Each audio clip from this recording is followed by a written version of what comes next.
Before we start a new research project, the first thing that we need to decide is the research topic. You might be curious that someone has a long research pipeline, allowing them to continue doing interesting research for the next few years. On the other hand, there are people spending months or even years to come up with the first word in their project title. Before we go into the details, let us look at the two common errors that you should avoid when selecting a research topic, which is Nobel laureates error and undergraduate research paper error. The Nobel laureates error reflects unrealistic thinking that the study must have a huge impact on the world, or at least it can change the life of the majority. When we mention the term research, many will imagine a professor with a white cloak dealing with some dangerous chemical substance in a highly secured laboratory. Some others might imagine a group of researchers who are working on the inventions of the time machines or a rocket that can send us to Pandora in an hour. Clearly, these so-called research are unrealistic, at least for a master or a PhD candidate.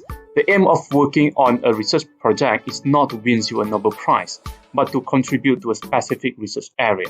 For example, there is a high-impact article published in the year 1987, which required the respondent to read a Spider-Man comic book.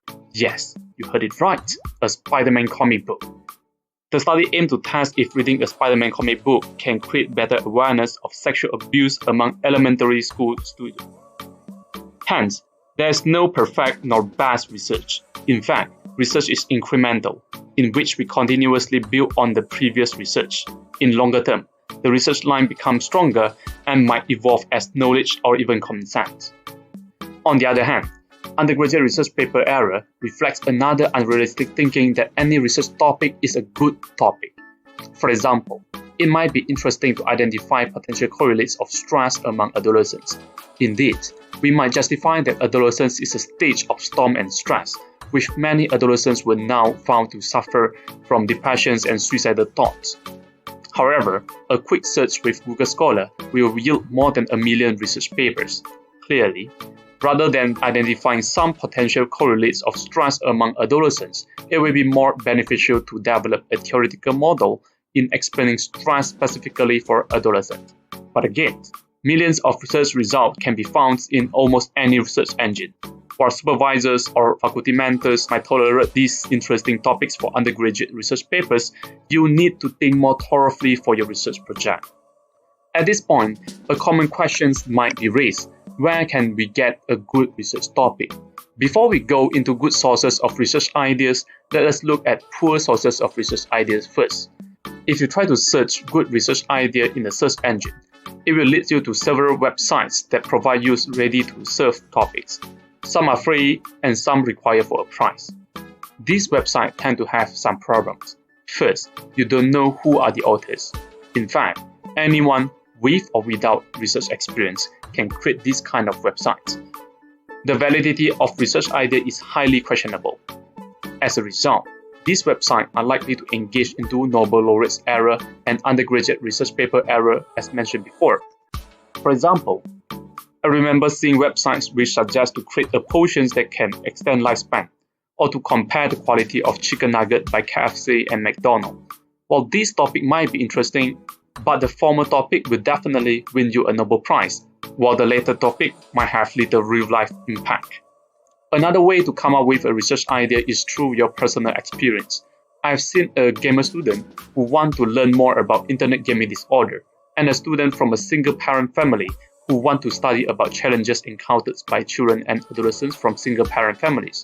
While some of these might be interesting research ideas that can win you a research grant, but it is probably not a good idea to engage in the research that is emotionally stimulating to you.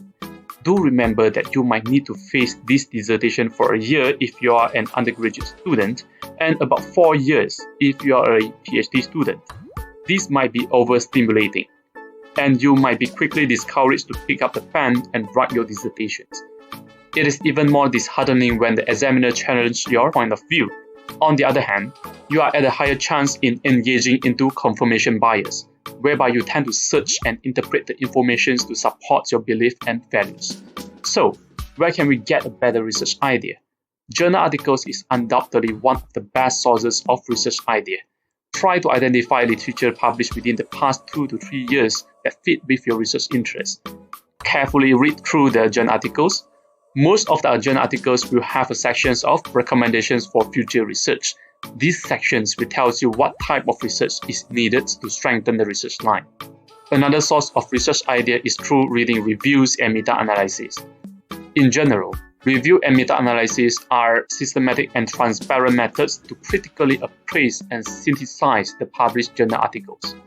These studies will provide insight into what is already known in the literature and present directions of future studies to enhance the research line. Hence, review and meta-analysis are the ideal starting point for understanding a field you are not familiar with yet. Lastly, you might consider applying a paradigm used with one population to another population. In other words, you might want to replicate some existing studies. Replication of existing studies will have high value in some cases. For instance, studies have developed theoretical models in explaining psychopathy among adults. Imagine a therapist who intends to develop an intervention to handle psychopathy among young children. Do you think the therapist can apply the same model for adults in young children populations? Probably not. Based on research, adult psychopaths are likely to demonstrate higher impulsivity than their non-psychopathy counterparts. However, children tend to be more impulsive than adults, grabbing things from others and running across streets recklessly. These impulsive behaviors are completely normal for children, perhaps due to their cognitive skills are still developing. Considering that children and adults vary widely in terms of their cognitive development, we might need different definitions of psychopathy for children and adults. In this case, a replication study will test on the applicability of adult psychopathy model on young children populations. If the replication study demonstrates that the psychopathy model can be generalized into the younger children populations, then the therapist can confidently develop an intervention based on the theoretical model. Once you have decided the research area, it is time to move forward to construct your research questions. There are a few qualities of a good research questions. First, it must be empirical, whereby the research questions should be answerable with scientific methods. For example, if you are to understand the experience to live 100,000 years ago, how can you test the research questions without a time machine? To the contrary, if you want to understand the experience of living in Tokyo, Japan, you can easily interview a couple of Japanese who live in Tokyo, which coming from different social classes. Second, the good research questions must be specific. I've seen students who want to study about well-being. In fact, well-being is a huge term, which consists of physical, emotional, psychological, social, and financial well-being. At this point, it is critical to decide on which type of well-being that you want to focus on. It is undoubtedly that studies of physical well-being are different from studies of financial or even retirement well-being.